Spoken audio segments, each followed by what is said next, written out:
Next up, we have Rohela Raouf.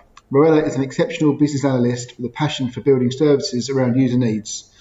Rohela will be demonstrating how to best design and implement digital change, discussing the importance of understanding behaviours and cultures, the implementation journey, and measuring change success.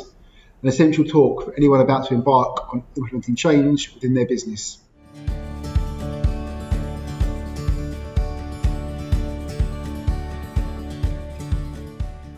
So this session is looking at designing and implementing change the right way. My name is Rohela Raouf. So before we get into the presentation, I just wanted to give a brief introduction to myself. I've been a business analyst for over the last 6 years. I worked in both the public and private sector, but primarily most in public sector, where I've worked with large government organizations. Within the private sector, I worked for a retail bank through a consultancy firm.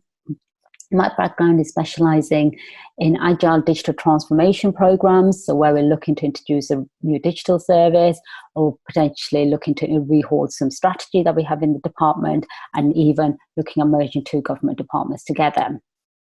And so like I mentioned, this session is looking about designing and implementing change the right way. So the way we're going to formulate this session is, the first area is going to be, what do we mean when we talk about business change? Now, it's quite a simple term, change, but I just want to make sure we're all on the right page to what we mean by change.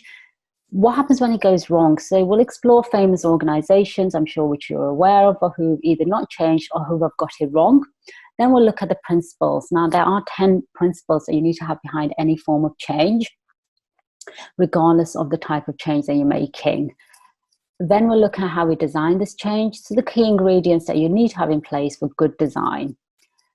And then finally, we'll look at implementing change. So the key steps that you potentially need to undertake in order to successfully land business change. So like I mentioned, I just wanted to make sure we just spoke about change and what it means for us. Now, having worked in public and private sector, people seem to have a different definition of what change is, and they do tend to overcomplicate it. But at a simplistic term, and I think this Thompson quote covers it quite well, it is the act of moving from your organization from where it is today, as is. You've looked at your landscape today, your organization, and you've gone, actually, we've got problems here. We've got profit loss, or we're wasting too much money, or wasting too much time, or we need to go into a new avenue because our consumers' behavior is changing, and then where you want to be in the future. And again, it could be that you want to generate more profit, or you want to have consumers back in with your organization and are going to competitors.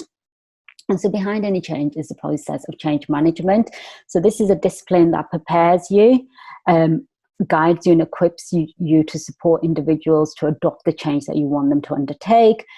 It is quite a structured approach that ensures change has been smoothly implemented. And we'll talk about that in the implement stage of this presentation, and also looking at the goal.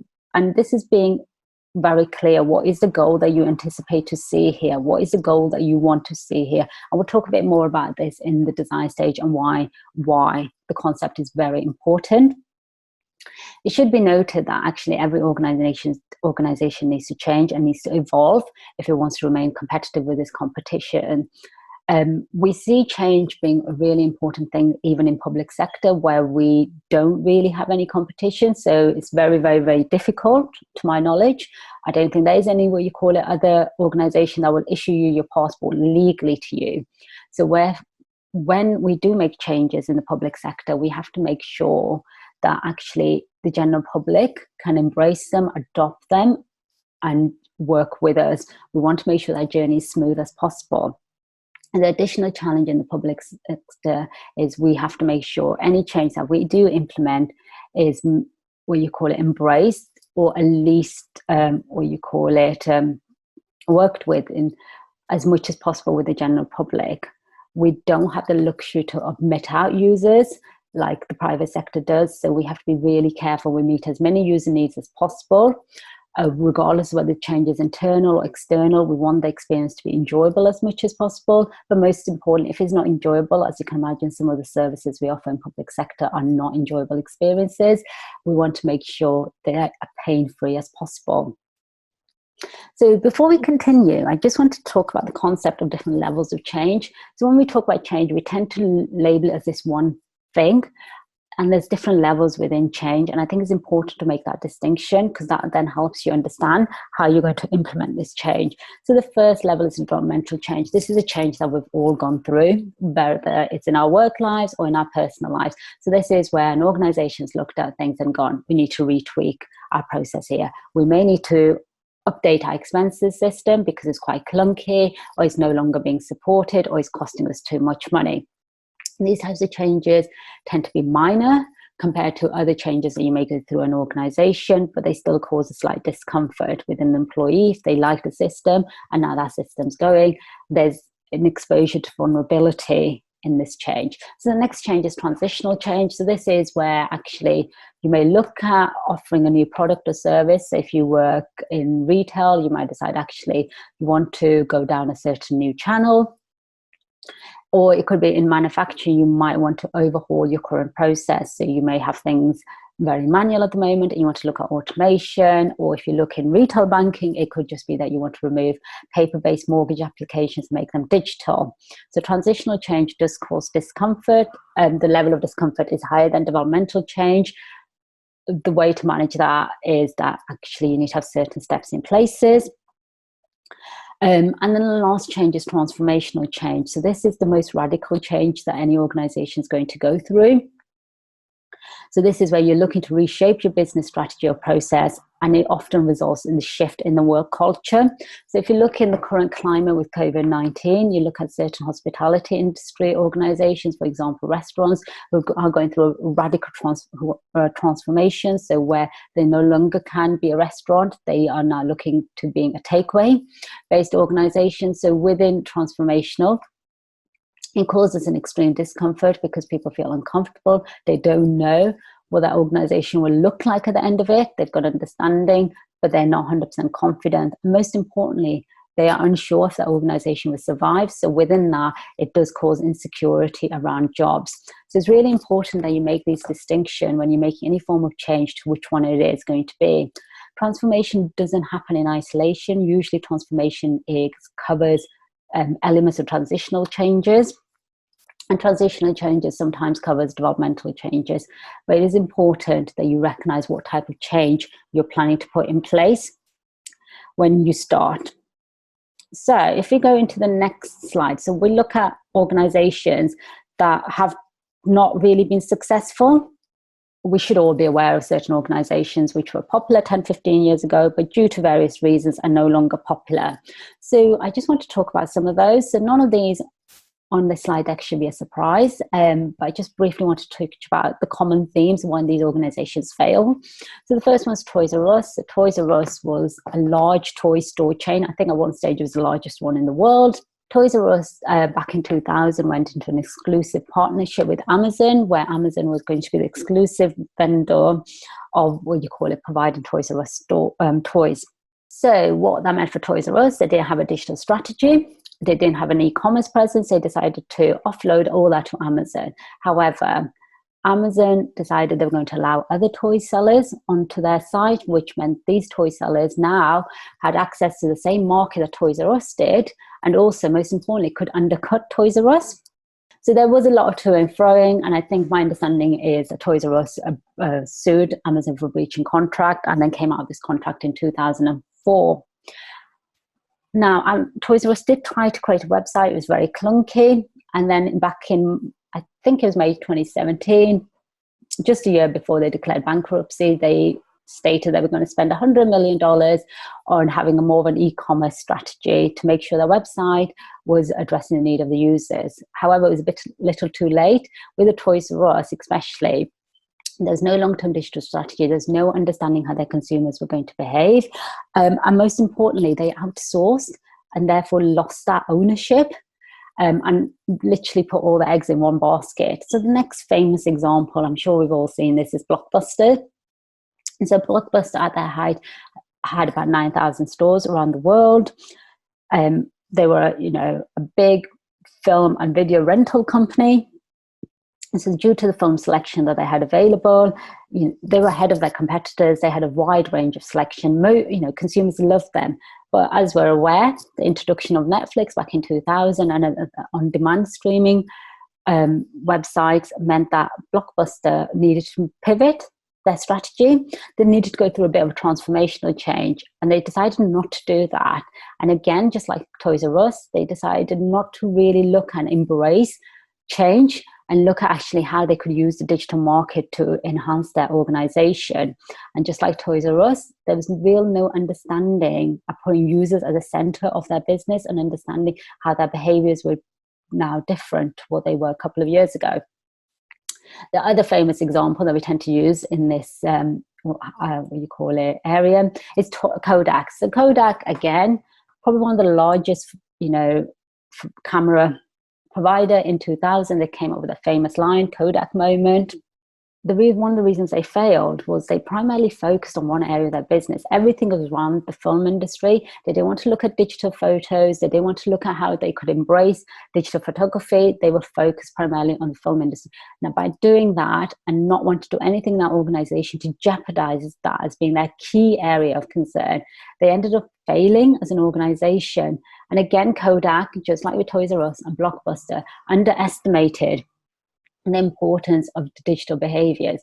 If Kodak had done things like empathy map, which we'll talk about later, or hook canvas to understand how they were going to hook their consumers, they would have known that actually their consumers didn't want to spend money printing out photos, didn't have the facilities at home to store it, so they wanted to store it in a manner, their photos, which didn't have an impact on their house. And the last famous example is BlackBerry.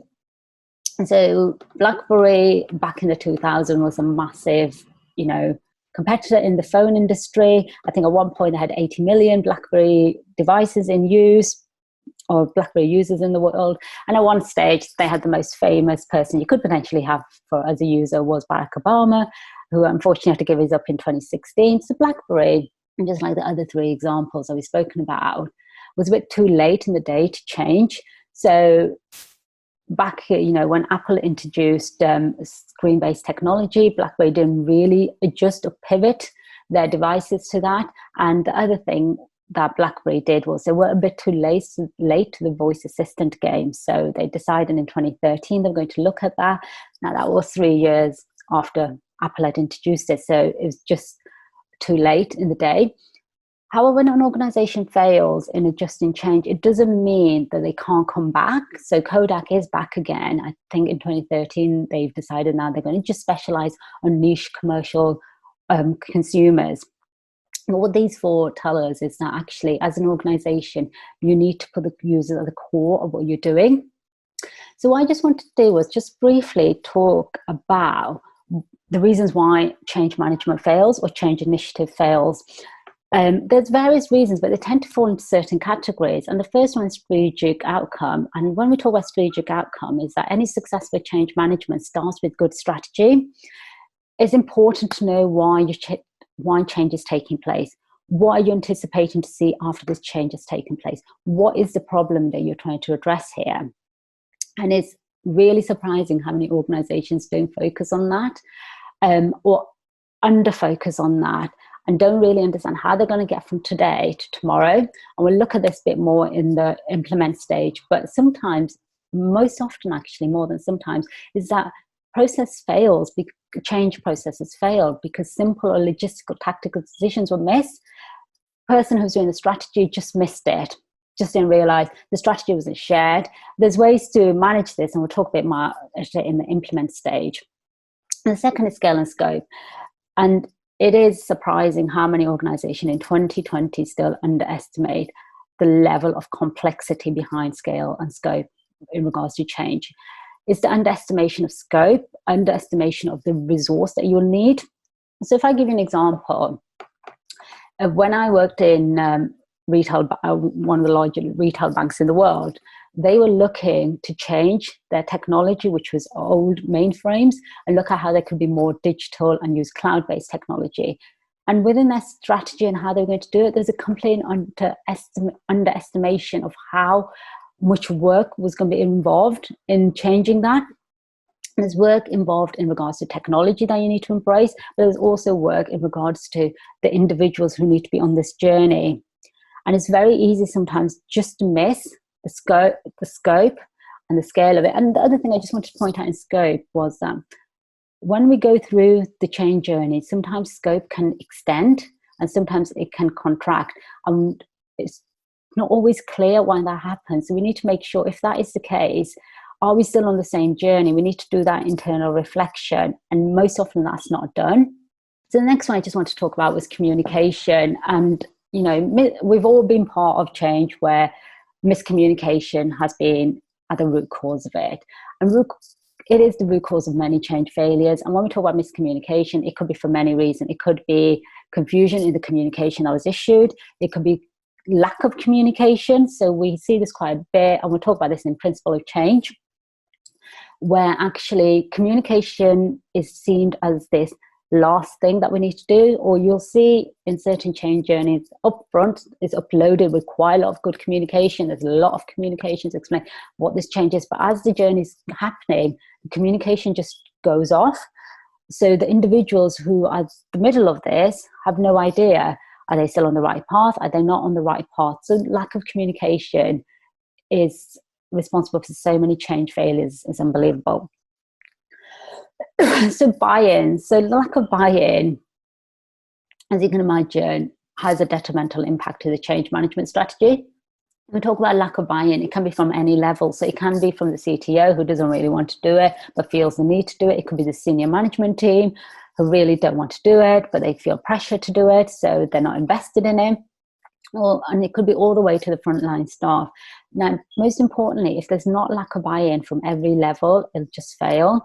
There is this attitude that actually we can convey people's feelings, and that's not true.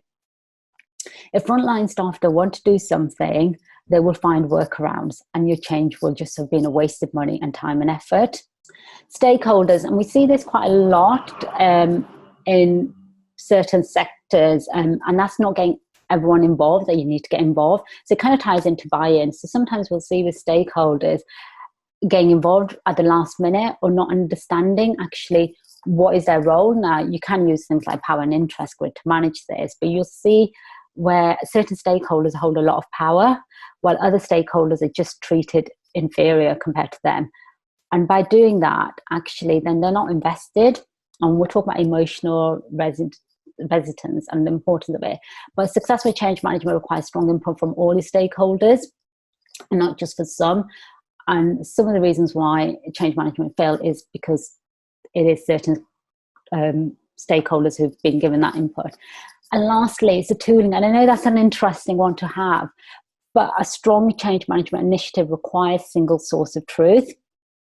And you'd be surprised how many times that isn't in place. And when we talk about single source of truth in regards to tooling, we're talking about there's a transparency. Everyone can see what you're trying to do and the journey behind it. So when I talk about tooling, I'm talking about how you make sure that everyone has access to your journey flow. So whenever I do any change management, if I'm leading any, we always make sure there's a whiteboard or any type of board. It doesn't have to be a whiteboard, that people can see what we're doing, or a virtual board. Any change management programs that I lead on, I always make sure there's transparencies between the different project teams so they can all see what each other's doing. It's really important you have the right tools in place, because if you use different types of tools, then it again just adds another layer of complexity which you don't need to have in place. So I just want to talk about principles of change. So like I mentioned at the start, there are 10 principles of change. I'm just going to go into them on a high level. I'm not going to go into too much detail. But regardless of whether you have developmental, transitional or transformational change, you need to make sure these principles are taken into consideration. So the first one is culture. Again, surprising how often this gets forgotten. But I think the thing is, for any organization, culture is everything. And you need to understand, is it a fearful culture? Is it a culture that's scared of making mistakes because they're worried of the impact? Is it a culture that's quite innovative, creative? So example like Monzo, where they want transparency, so therefore they have a Trello board which anyone from the general public can view. Is it like in public sector where we create blogs, we talk about what work we're doing, or we're very open and honest? So you need to be very clear what kind of culture is in existence in your organization. And culture can also change between team to team. So sometimes we tend to think, oh, it's the same culture in an organization, and that's not true. But you need to get a good grasp of your culture. And I think one of the reasons we don't want to do with culture is sometimes it's seen as this soft thing and it's seen as a malleable thing. But culture is the one thing, if you invest in it and you understand in it in change management, is the one thing that will help you really land successful change. So start at the top, and it kind of links to the previous points that I was raising regarding the reasons why change fails. You need to get everybody on board, but most importantly, your senior management team needs to be on board. They need to be involved and they need to be committed. Commitment is an incredibly important thing. Just signing off on blog items, just signing off comms is not good enough. They really need to walk the walk. And again, it touches on the previous point around buy-in. You need to make sure everyone's involved in this process. And there's different ways to do this. You can, have very open door policy if you want to have that, or you can go and work directly with individuals, but you need to understand what is driving their needs, what is driving their behaviors. So you need to get everyone involved in the process. So this, I think, is a really, really important one, and it sometimes gets missed. Making a case. When I talk about making a case, I think when we talk about change, especially, we tend to put numbers behind it. We tend to talk more in quantitative element. And for example, we'll say, oh, if you do this, we'll save X amount, or if you do this, Y percentage of profit will be generated. It's really hard for individuals to resonate with numbers. They want to have an emotional connection. They want to know why they're going through this change. And we'll talk a bit about this in the design area, but you need to have that emotional connection. Without emotional connection, it's just numbers, and people don't feel they are on this journey. And this is why we think it's so important that you have the individuals feel like they're going on the journey with you. Because if you just say to them, we're doing this because we want to save X amount of money, it's not going to have the same impact if you say to them, we're doing this because of X reason and Y reasons, where you can talk to them more like as individuals. What we tend to do with making a case, especially in the organizations I worked in, we try to remove any barriers that are in place. And it kind of hits the previous point by involving every layers. We try to go and sit with the team. So when I worked in Ministry of Justice, we sat with the probation teams, went into probation offices. We wanted to understand the emotional connection they felt to their work. When I worked in Department for Work and Pension, we went and, worked with the Job Centre Plus staff to understand actually what is the emotional element that they feel to the change. And it addresses the previous point. We are now, by sitting with them, we understand the culture that they're going through and the culture that they have, and we're involving everyone from every layer. Now, I know sometimes it's not possible to go and sit with your customers, and in that instance, we encourage you to do a concept of principle called dog fooding, where you try the product yourself and you put yourself in your customer's shoes. So the last area that I just wanted to talk about was ACT. And so this is defining behaviors that you want to see. Change doesn't happen overnight. You need to understand the behaviors you want to see first and how you're going to overlay additional behaviors. So you just need to be a bit open and honest and say, actually, we're expecting to see this behavior. Are we seeing this behavior? Are we not seeing this behavior? And the other thing with ACT is that behavior also needs to come from your senior management team. So if you go to the next couple, so engage, as you can imagine, is one of the reasons I said change sometimes fails, is a lack of communication. And importantly, you need to have that consistent communication throughout the process. There's different ways you can do this. In Agile, we tend to use quite a lot of show and tell, so people can see where we're at. They can ask questions, they can challenge us. And it's important to feel comfortable with being challenged. The other thing with this is don't overload communication, because if you do too many communication where you're sending emails, you're doing town halls, you're doing brown bag sessions, you're doing show and tells, it just becomes overload, and then people just lose interest. So this informal leaders is a really, really important thing. It's really vital that you work out who they are in an organization. So when I talk about informal leaders, I'm talking about the influencers in an organization. So, for example, it could be a receptionist who's worked in an organization for 25 years. So they know all the people, they know how the teams work, they know who's been there the longest. It could be someone who's really highly regarded because of their technical knowledge. It is important that you understand who these people are so you can directly engage with them. If you're doing a transitional change as a company and you want your consumers to adopt to this change, you may want to look at influencers who influence your end users and see how you can bring them on board. And we'll talk about this more in Empathy Map.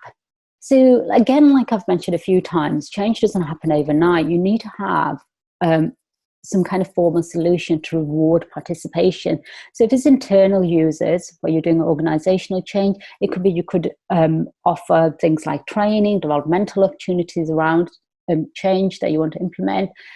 If it's consumers, you may want to offer, discount on your software, discount on your products that you're selling, or even some kind of reward participation. But you need to have something that encourages that behavior to engage with you. And it's also quite a nice way to quickly get some user research. And we'll talk about assess in the implement stage, but it is absolutely critical you assess the progress of change that you're trying to implement, and you can understand actually, was that successful? Is it on the right path? Is it not on the right path? Are we not successful? And lastly, adapt when necessary. And this, I think, is more important than any. It is vital. I know you keep using the word vital, but it's really imperative. If your change isn't going the way you thought it would, the market may have dramatically changed. If you think about COVID-19 at the moment, it has dramatically changed the market, certain, hospitality industries. So it's really important you adapt and when necessary. You don't continue blindly because you thought your change approach is so good, your strategy is so brilliant, you're going to continue. It's important you assess the situation, you assess the context, and you adapt when necessary. So the first key component of this session has been around actually what happens when organizations don't fail. And then we talked about actually the common reasons why an organization fails in regards to making change. And then we spoke about 10 principles changes that you need to have. So now what we're going to do is we're going to focus on the design element. How do you make sure you have the key ingredients in place in order to have successful change? So before you do any form of design, what you need to do, you need to understand actually what is the level of change you're going to have. Now, it's the reason we say this is really important. It helps with your scope. So one of the reasons, as I mentioned earlier, a lot of change initiatives fail is because the scope has been extended. It also helps you understand the amount of work that's going to be required behind any form of change. Again, like I mentioned earlier, one of the reasons things fail is because we don't have the right resources in place.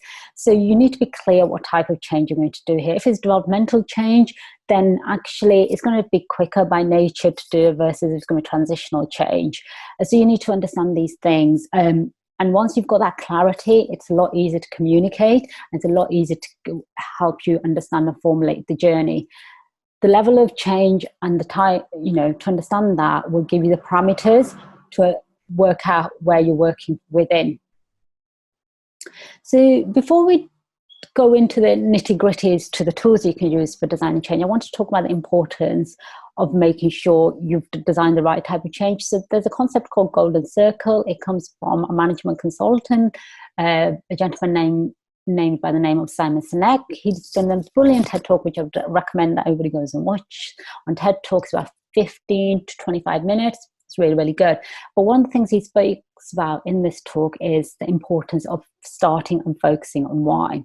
When we talk about change, we tend to focus on how we're going to do things, what are we going to do, but rarely do we focus on why we're going to do it. Any change management program that I lead on, I always try to get this question answered first, because it will make things so much easier. You then know if you're on the right path. And don't get me wrong, it's a difficult conversation you've got to have, but you need to understand, why is it now that you're going to make this change?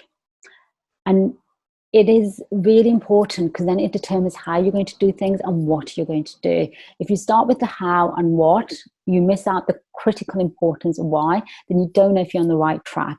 So when we talk about whys, we do a brainwriting session with various people involved. So it'll be, our finance involved, commercials, senior responsible office sponsors, to actually understand why we're doing this now. It's really important we understand that, and why is it that the organization feels that it needs to change.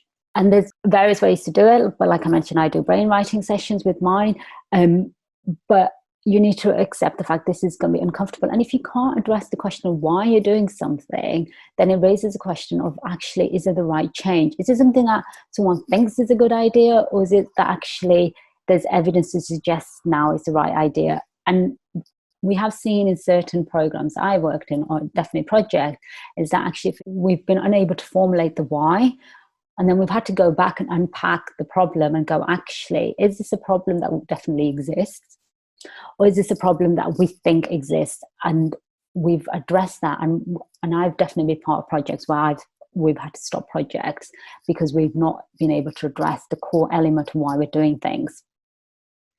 The reason why it's so important, and like I mentioned, Simon talks about this a lot in his talk, is the element of your brain that it hits. And this is a very, very crude drawing of how one's brain works. But the why bit of your brain, why bit addresses the component of your brain called the limbic brain. So this is where your feelings, your decision making, your emotions are. So when you think about certain things that you make a decision around, it tends to sometimes come from your feelings. So the limbic brain looks at that. Your neurocortex brain is your logical, your rational element to how you do things. So that's your what and your element of your base of your brain. So when you're deciding certain things, sometimes you'll look at how you feel, and then you'll overlay it with rational and emotional thoughts that you will have. And it's the same thing with any change. You want to understand at the core the emotional element to it, because that will make it easier. When we've spoken about earlier about making a case, the emotional element, the connectors that people feel will be there if you are able to explain the why element. People tend to feel less of a relationship, or definitely an emotional connection, if you just start talking about what and the hows. So you want people to feel like they're part of a journey. There's nothing worse than enforcing change upon someone. And by doing this, it avoids that happening. You get better engagement from your consumers, from your, what you call it, internal and external users. So if I give you some example of, there's certain products that I would purchase over other products of other competition. And the reason I purchase them is the way they make me feel. And the emotions I get when I use that product, and I'm sure you'll have similar examples. In e-commerce and retail bank, we focus quite a lot on actually businesses versus loyalty. There are a lot of consumers that will do business with you because it's just easy. You just say it's a convenience for them. They don't want to go another X number of miles down the road. They'd rather just do it there. While other consumers will have loyalty with you, so they are prepared to go additional mile for you. They're prepared to buy things when there are things more expensive. And the reason that happens is, in certain cases, is because we've been able to tap into the limbic part of the brain from that consumer. So we are able to, resonate with them on the emotion and feeling levels. And change management, like I've mentioned, whether it's external or internal, you need to resonate with that. And it'll make the journey a lot more smoother and easier for you if you can resonate with why you're doing things. So just to sum it up, you need to understand why you're making the changes to the organization. Why is this change happening now? Is it that someone wants this change to happen? Some senior managers decided this change wants to happen? Or is it actually there's some evidence being presented that this is the right step to take?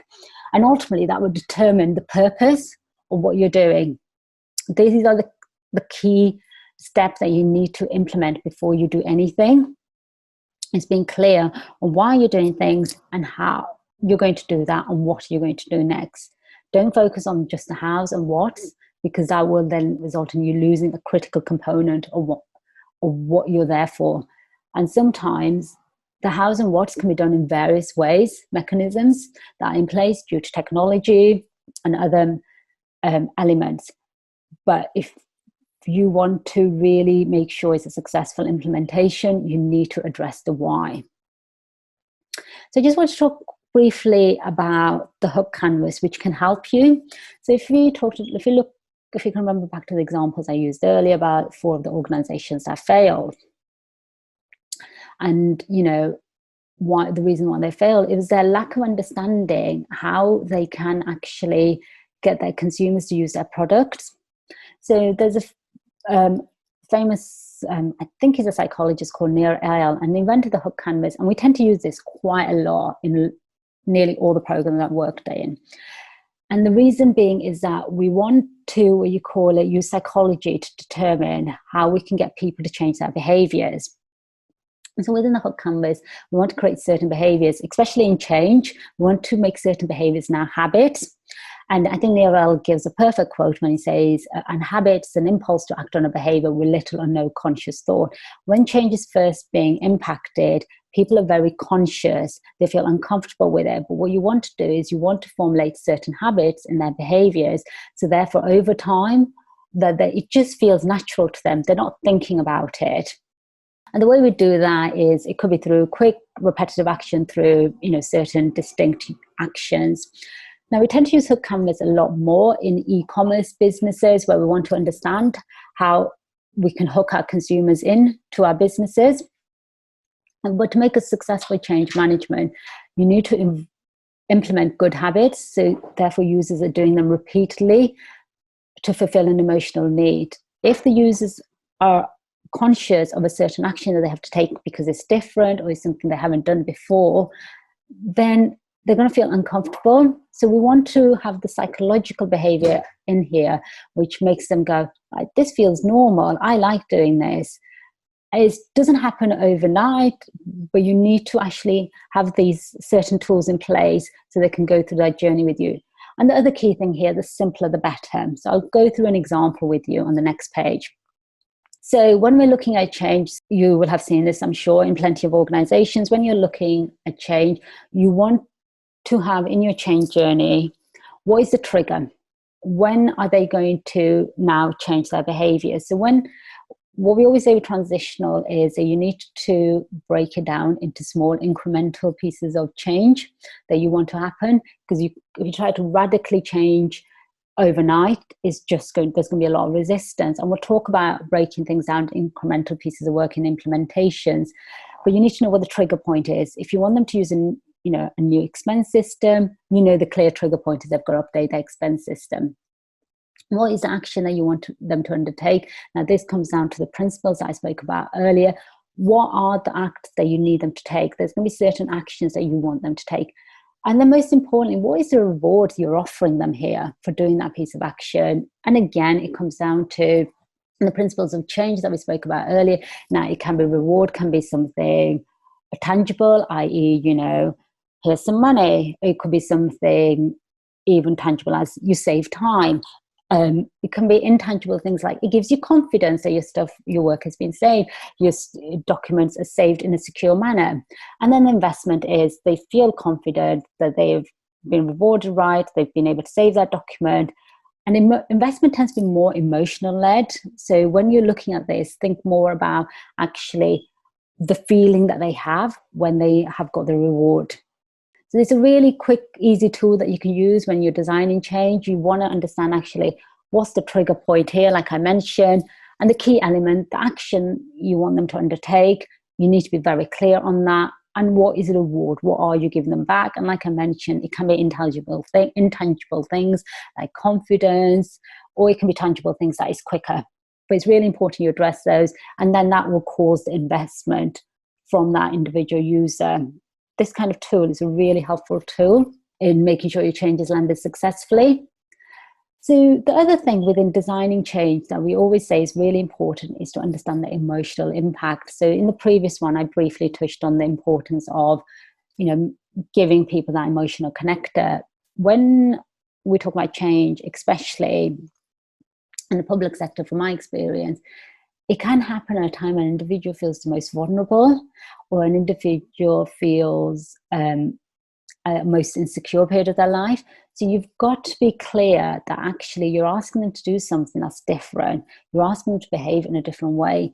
So if someone needs to access a document that they need for an important meeting and they can't access it because G Drive is down, then there's a certain emotional behavior that's going to be attached to it. So any form of change, and it's really important, it's the one key thing that I would really like everyone to take away, is that change isn't something that's a hard thing that happens. There's an emotional element to it. And I think sometimes we forget about that. So I really wanted to talk a bit about the emotional element and how you can design the right change. So one of the ways you can do this via a tool called an empathy map. So we use this a lot. You'll see this a lot in user research. You'll see this a lot in user design. And you'll definitely see this a lot in any form of, what you call it, businesses, e-commerce, banking, public sector businesses, and public sector organizations. So what empathy maps allow you to do is understand the users that will be impacted by the change. So when we talk about change, it can be any radical change. It can be a transformational change where two organizations have merged together. At the core of this, the change is going to be impacted by individuals. And we forget that actually the change is there on an individual level. So it's really important that you understand who are your users here and how will they be impacted. An empathy map allows you to do that.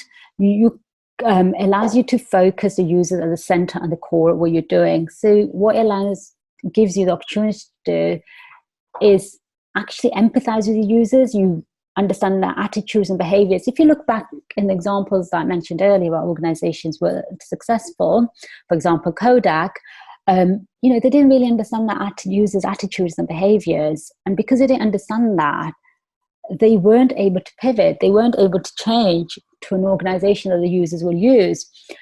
Most importantly, understand what drives users' behaviors. Users aren't always these logical, rational thinking people. They do irrational things. And it's every type of users. It's not for certain, products or services. And most importantly, you can then prioritize their needs. When you're doing any form of change initiatives, there's certain journeys that will be required, onboarding. So you need to prioritize those. You can't do everything straight away. You need to have a bit of priority. So the more you can understand by the attitudes and behaviors. If a user's attitudes to a system is they hate it, they're going to be a bit more, willing to change and try a new system. But if the users love a product that you produce, then they're less likely to try to change things. And so ultimately what empathy maps do, they help us build empathy with our end users. Now that can be internal or external users. So this is what it looks like.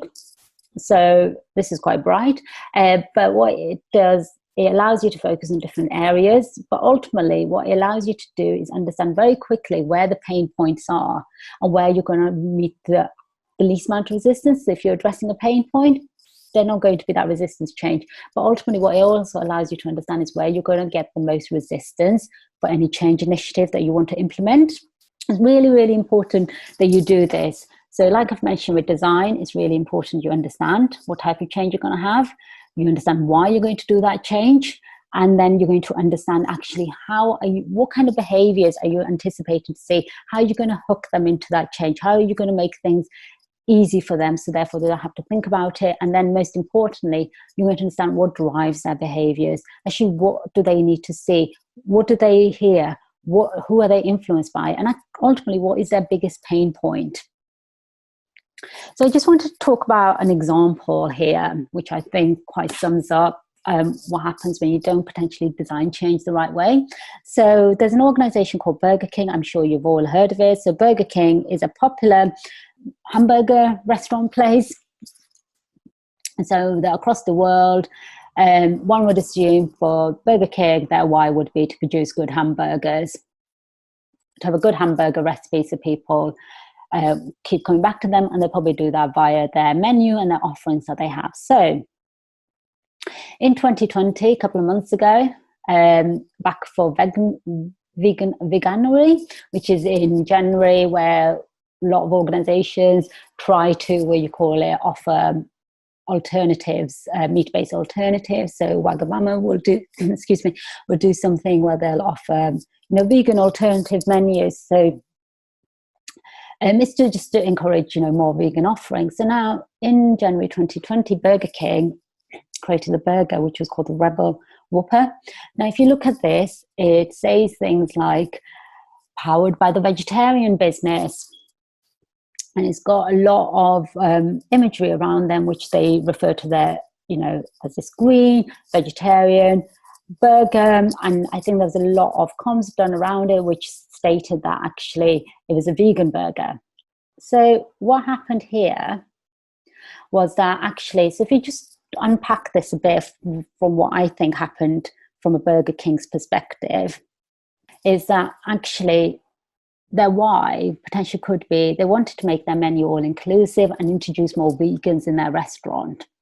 Because as we're aware, dietary needs are changing. People are more environmentally aware of and conscious of the things around them. And so they could potentially said, actually, we want to introduce more vegan. So how were they going to do that? They were going to introduce a new vegan menu, burger to their menu. So, and the ultimate what is that the burger must have the same flame grilled taste that Burger King is known for. However, what this all resulted in was that Burger King produced a burger that contained mayonnaise and was cooked on the same grill as beef burgers. So all in all, not suitable for vegans. Now, it could be argued for Burger King wanted to hear was a transitional change. They were looking at creating a new process for vegan food, especially there has to be a lot of things that have to be taken into consideration, certain standards that other burgers don't really have to meet. However, Burger King probably looked at it as more of a developmental change. All they were doing was tweaking a certain thing to their current process. And therefore, hence the reason why they're using the same grill. They were offering the same toppings as their other burgers. So for them, it's just a slight tweak to their menu. And, this was a big PR fail. It was only a couple of days ago that Burger King were told that actually from advertising standards that they were in breach of it. Now, but what you can note in this example is that actually Burger King quite clearly didn't do an empathy map. They may have done a hook canvas where they were like, okay, so the trigger is someone's hungry. The action is they want to eat a burger, and the reward is they get the vegan burger. Where they failed, it was their empathy map, like I mentioned. They didn't understand their users' behaviors. They didn't understand the core component of their, what you call it, users. And ultimately, if they had done an empathy map, they would have known very quickly, no vegan is going to eat mayonnaise, and they definitely were not going to eat a burger that's produced on the same grill as a beef burger. So you still see these small examples of where change is happening and is failing because the core component of the users and understanding the emotional why isn't being resonated by organizations. So what we'll do next is we'll focus on the implement stage. So we're now looking at the final section in regards to how we design and implement change the right way. So the key thing we explored in the previous stage in regards to designing is the importance of putting your users at the core of any change that you want to implement. And we unpacked in regards to using things like hook canvas to understand the behaviors that you want to drive, what is the reward you're going to offer, and then we talked about empathy maps, which allow you to understand your users' behaviors, drivers, and what are the key influences. So now we're going to look, like I mentioned, implement. And this stage, we're going to look at actually what are the key kind of steps that you need to have in place for successful implementation of a change initiative. So the first thing, just like design, you need to be clear on what is the change level you want to go for here. You need to be clear in regards to actually how this level of work change is going to work. And then what you need to do is the next thing is understand your as is.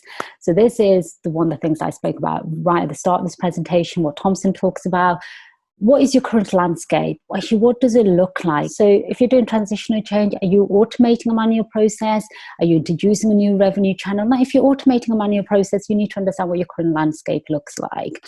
Where are the trigger points? Where are the pain points? Where are the handoffs? So you need to get as much understanding of that service as possible, much understanding of the process. If you're creating a new revenue channel, you're looking to create down a new channel, then what you need to understand, how is that going to fit in with the rest of your model? So you need to understand where are the gaps that you think actually this new process is needed. So gain as much understanding with you as is possible, because that will allow you to baseline any change that you want to do. When we talk about as is, what you want to do is you want to understand the people that are involved, and we'll talk about a tool that you can use, the processes that are involved, actually, what are the systems involved, what are the technologies involved, and then if there's any form of evidence that you need to have. And when we talk about evidence, we're talking about, do you need to have invoices? Do you need to have receipts here? Do you need to actually send tickets and things like that? So it's really important you get as much data, as much as emotional resonance as possible within your as is.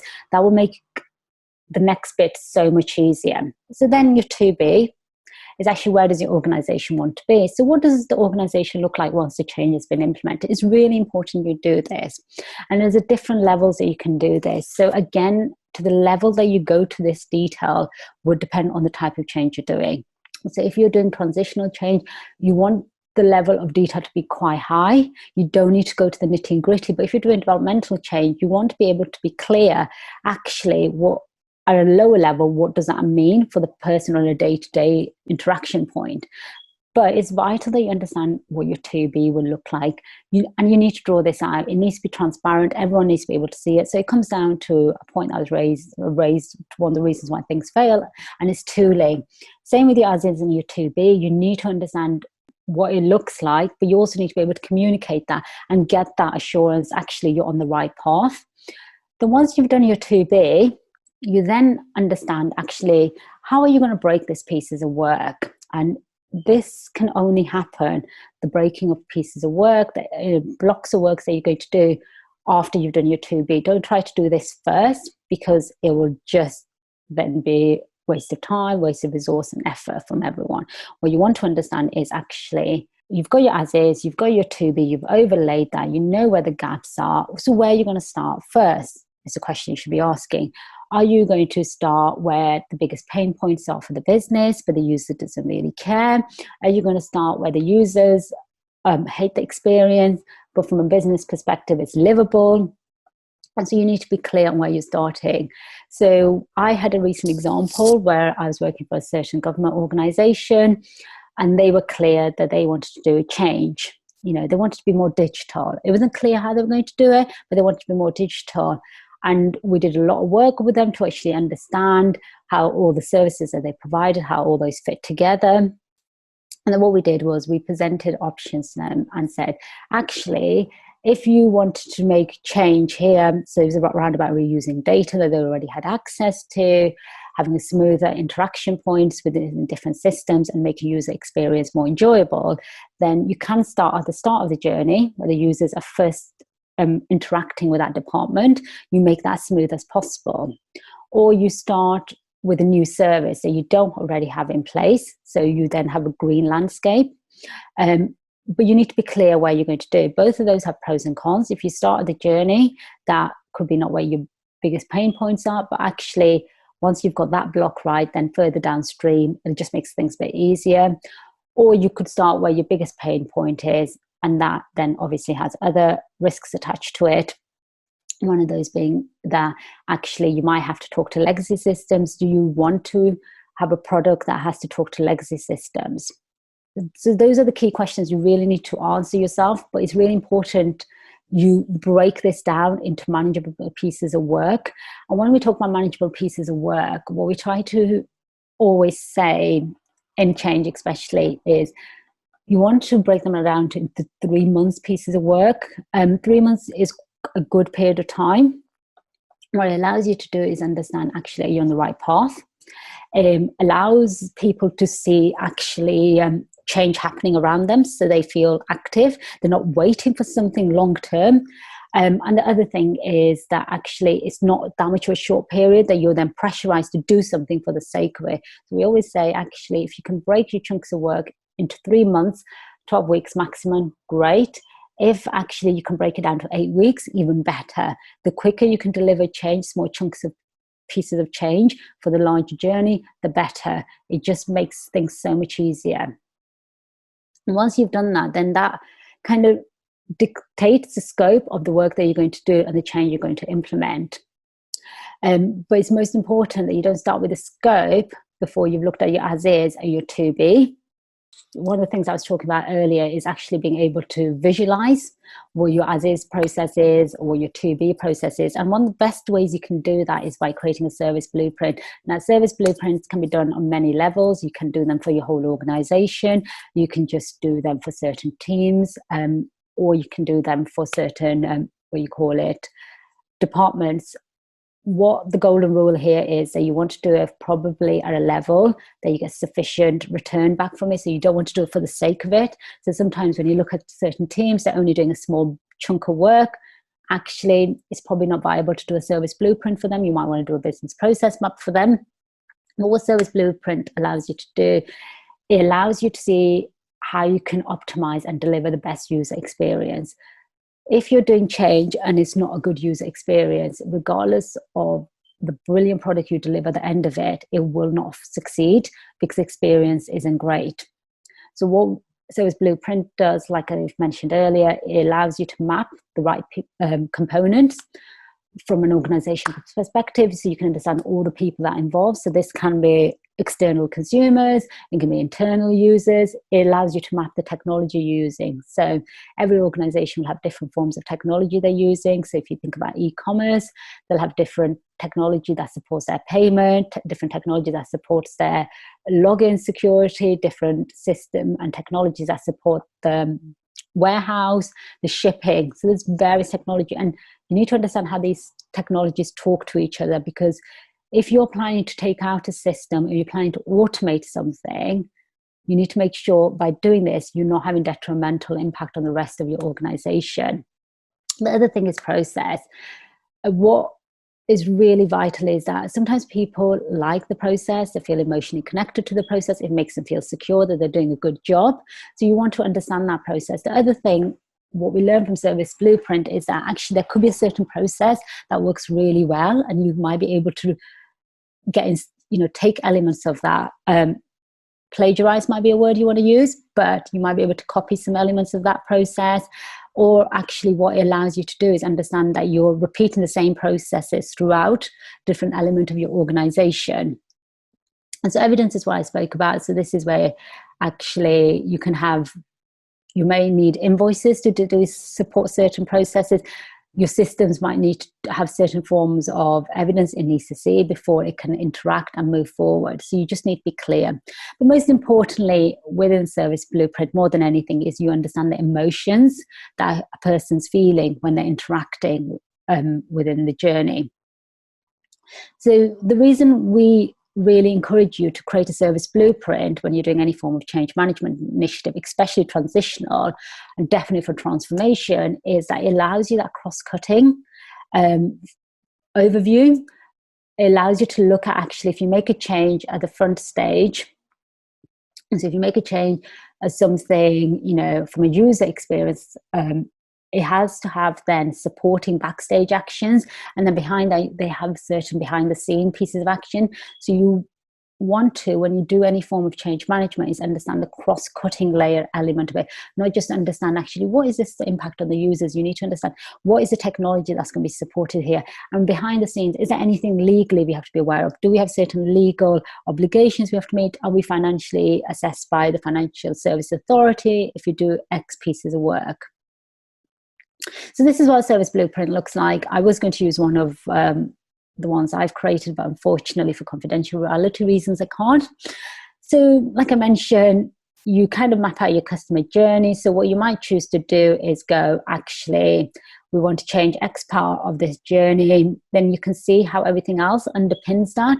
And one of the reasons we use this comes down to what I spoke about earlier, understanding your scale and scope. Sometimes not. The reason projects fail, change management initiatives fail, is that people don't really understand the scope and the scale of work that they're doing, and this kind of addresses that issue. What this also addresses is that it allows you to understand every layer of your organization that's involved, so you then can understand actually who are you going to impact when you do change. I think sometimes with change, we solely think about certain users. We don't think wider. We don't think about other teams that might be dependent on that team. And so this tool gives you a great way of doing that. It's a great way of sharing that transparency. It's a brilliant tool for communication.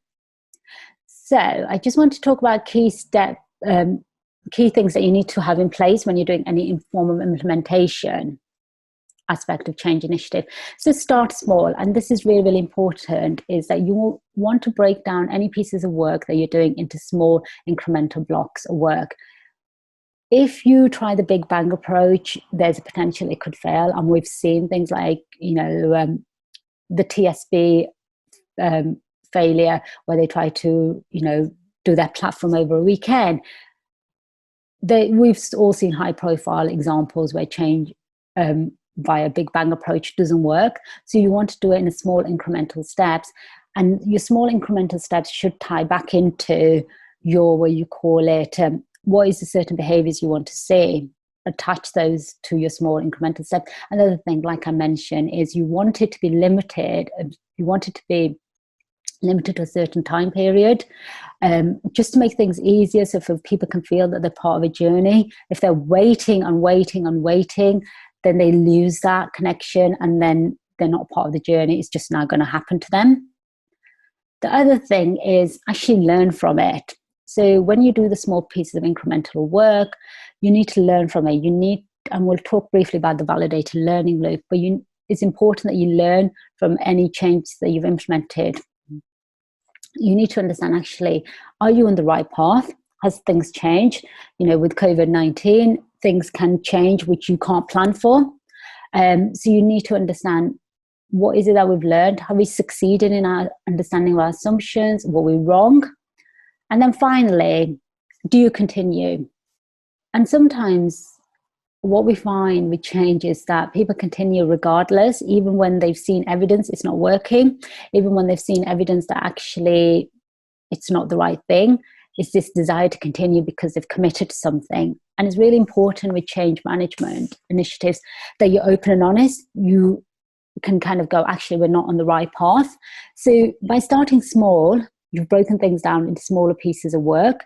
It makes it easier for people to be on that journey. It makes it easier for people to understand and digest the work that they're doing. It makes it easier for you to understand the scale or scope of work you're doing. By learning from that, once you've done that block of work, by learning from that, and you've got the evidence base to say, yes, the users are behaving the way we thought they were.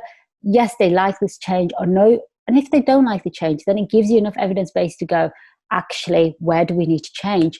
And then both of those will then answer the question of, do you continue because you're on the right track, or do you stop and go, this isn't the way we should be going?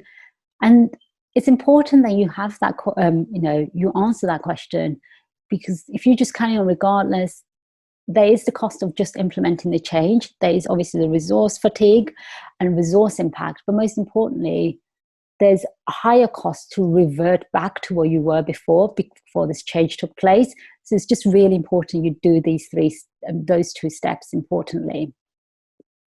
So I just quickly want to talk about validated learning loop and the importance of implementing change. So validated learning loop comes from philosophy, which is part of Agile, but it can be used in change. So it doesn't matter what kind of change you're doing, whether you're doing Agile change, if you're doing even waterfall change, spiral change, you still need to learn. You still need to go, actually, were we correct in our assumptions? There's ways you can learn, like, understanding is that you call it, before you build anything, you kind of use your empathy map to understand your users and behaviors. You prioritize their needs, like I mentioned, the design element. You understand the culture. Then you build things and you go, actually, this is what we think is going to happen. So you may bring in a new system, with one area of your organization, see how they're working with it. You then measure that. It's really important. You kind of understand, is the behaviors that we want to see here right? Are they spending the time on the website that we anticipate them to spend? And then most importantly, from that, you learn and you go through this loop over and over again. But it's really important you have this in place, because without a validated learning loop, you're just doing things for the sake of it. And so it's really, really important you are able to just state and go, are we on the right path? Are we not on the right path? And how do we do that? It also makes it a bit easier for transparency when you can go, actually, this is what we've done. This is how we've tested. And it just, again, more importantly, absolutely imperatively, and puts the user at the core of what you're doing.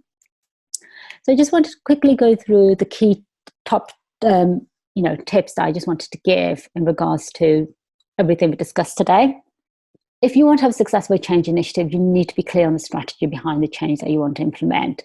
And what I'm talking about here is, It can be something light. You don't need to do a 100-page strategy and go, oh, is it this or is it that? Actually, you can do something very brief, but most importantly, you need to be clear on why you're making the change and the scope for this change. Then we're talking about the users.